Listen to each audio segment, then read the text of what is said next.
Hello, in this lecture we're going to define average cost. According to Fundamental Accounting Principles Wild 22nd edition, the definition of average cost is also called weighted average, method for assigning inventory cost to sales. The cost of available for sale units is divided by the number of units available to determine per unit cost prior to each sale that is then multiplied by the units sold to yield the cost of that sale.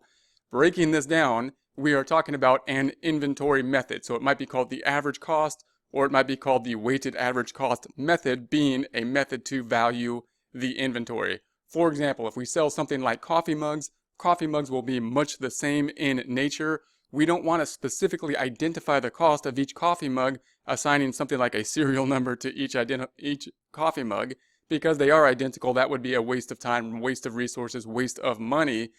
The coffee mugs will be much the same in cost, but over time there will be a difference in cost, probably going up, in part due to inflation.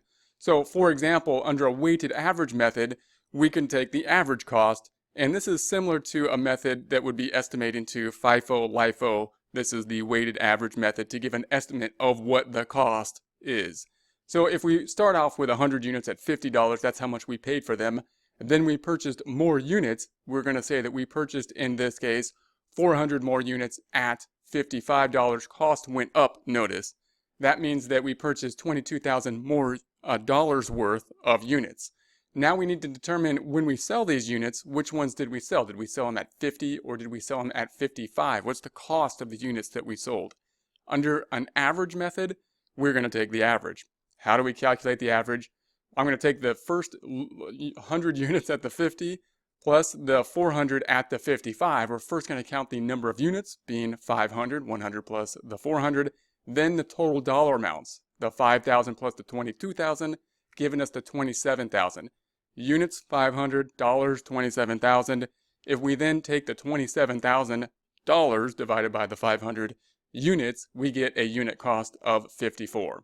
So when we sell these coffee mugs, we're going to say they cost about 54. Notice that none of them cost 54.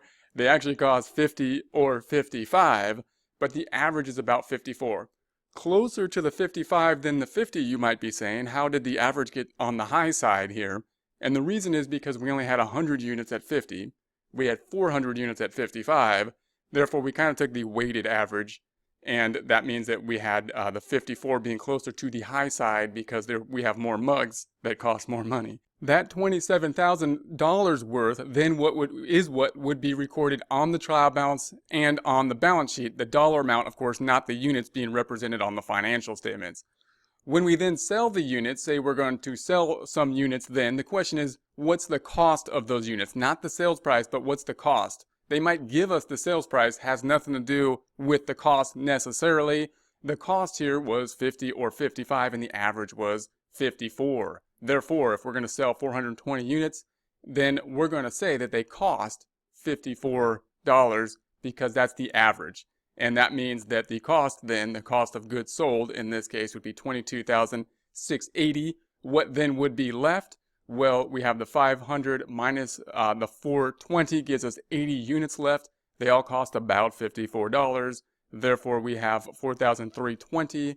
That is what is going to be left over. This is what's going to be cost of goods sold for the transaction on the sale. This is what will now be left in the ending inventory on the balance sheet on the trial balance.